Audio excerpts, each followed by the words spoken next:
Un mundo tan desafiante, nuestro reto es ser la luz, dar amor día con día. Ven y seamos esperanza, testimonio de valores, de unidad y de alegría. Muy bien, pues estamos de vuelta con un panel súper interesante que nos va a llevar a entender el panorama internacional con el tema de la familia. Entonces, bueno, Mario, a ver. Sí, porque este panel, será moderado por Doug Clark, de la International Organization for the Family, y en este panel van a participar varios actores que trabajan en los ámbitos internacionales, desde donde se hacen muchas iniciativas o lo que le llaman leyes suaves, tratados, que también pueden afectar para bien o para mal a sus familias. Entonces nos van a contar de todo esto y pues los vamos presentando, Pau, ¿no?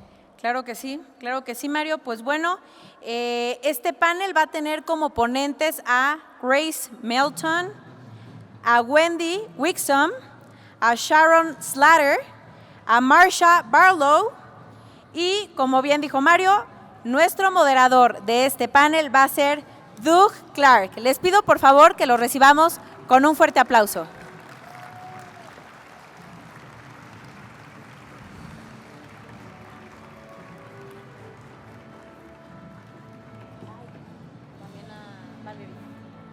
Valerie también fue invitada para este panel que la tuvimos hace rato en el panel de la mañana, pues aquí está otra vez con nosotros.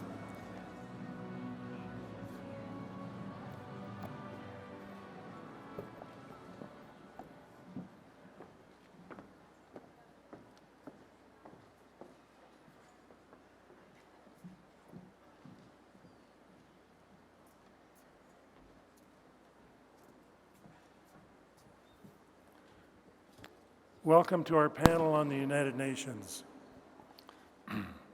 Here in this World Congress of Families, you may wonder why we need a panel on the United Nations. You will find the answer today in these distinguished panelists that we have. Beginning here, we have Wendy Wickham, President of United Families International.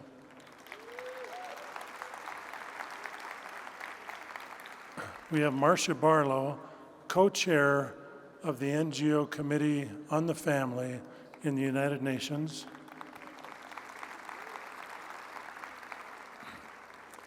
We have Grace Melton, Senior Associate for International Social Issues at the Heritage Foundation in Washington.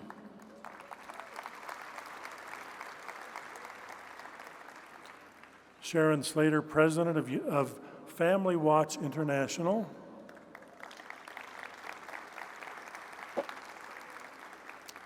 And that's what shows on your program today. We have asked Valerie Huber to honor us by responding.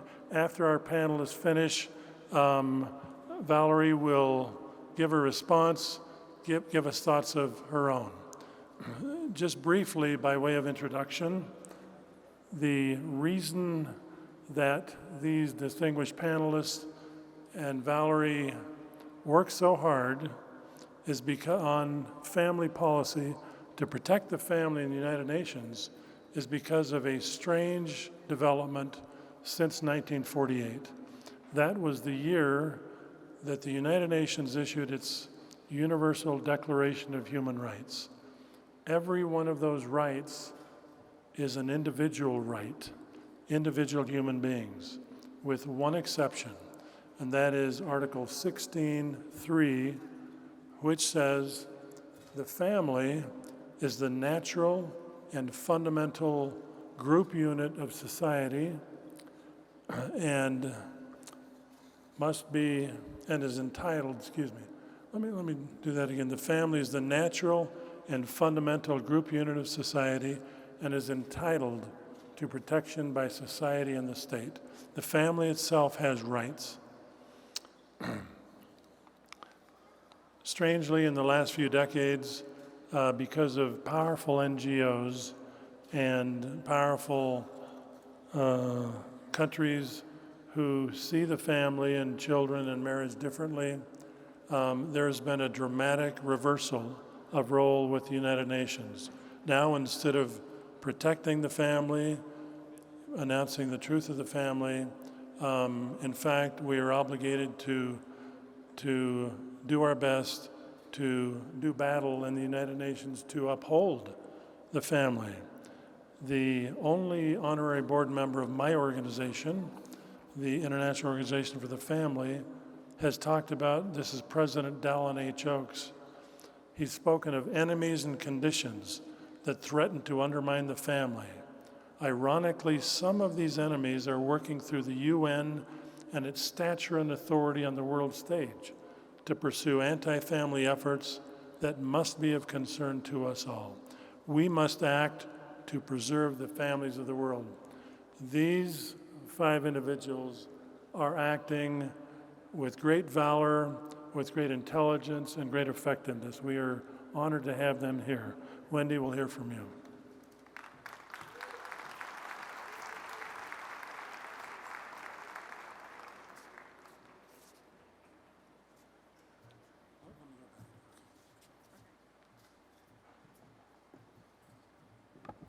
Es un honor estar aquí contigo.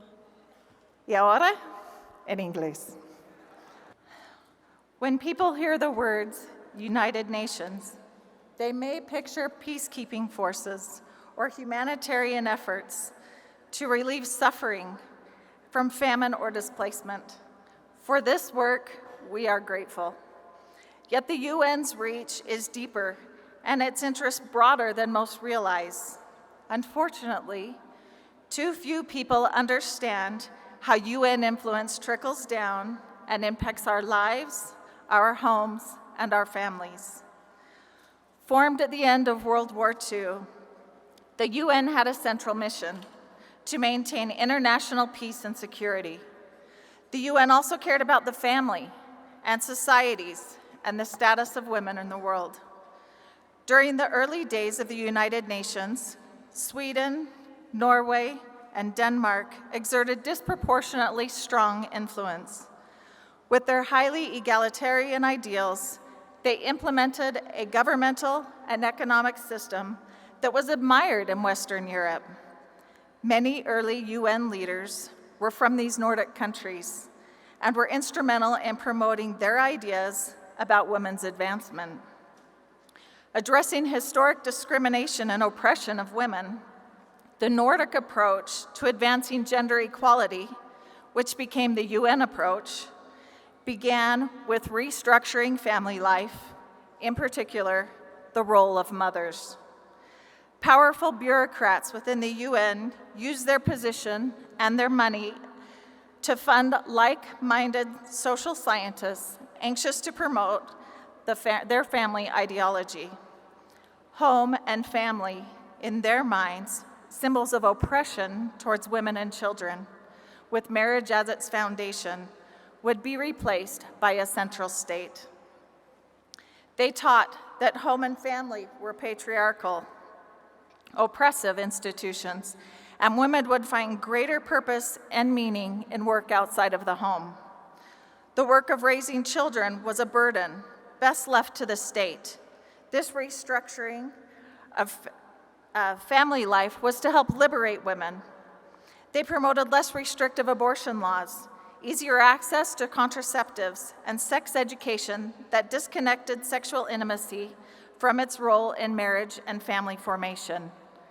Decades later, these ideas have taken root in the general public, now a reality that shapes attitudes in the Western world.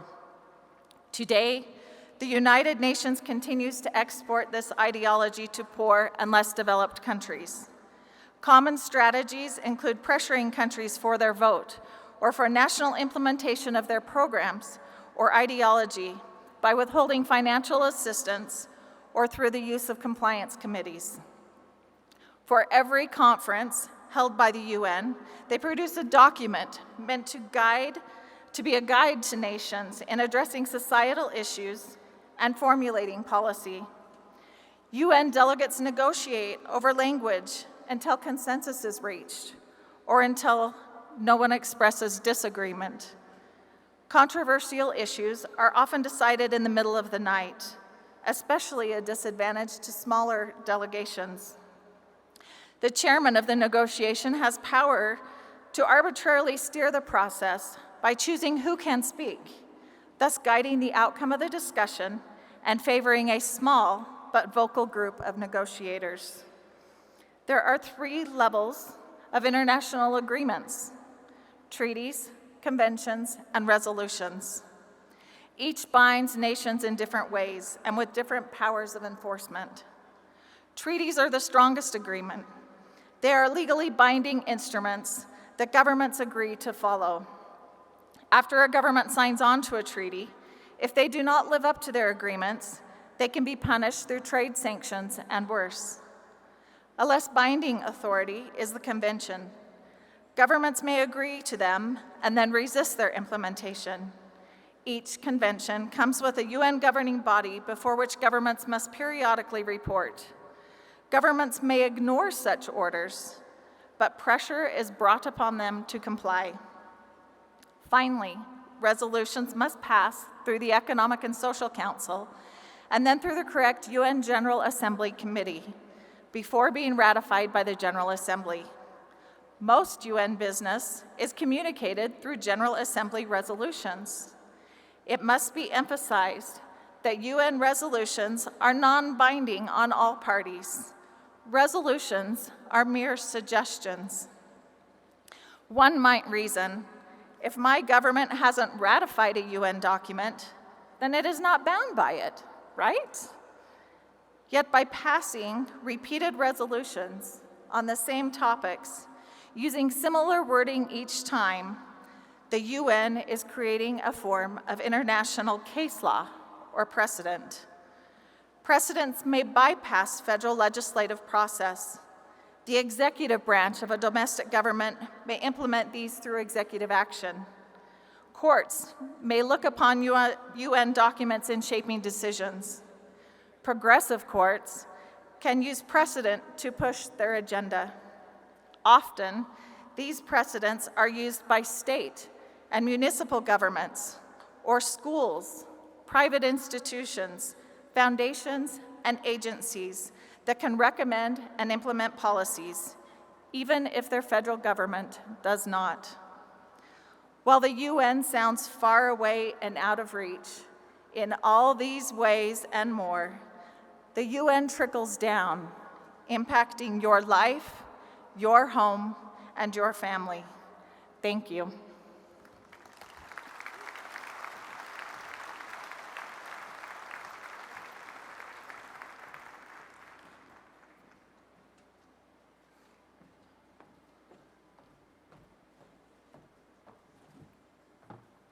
Great to be with you, and thank you, Wendy, for that great overview and explaining some of the dynamics of the UN system.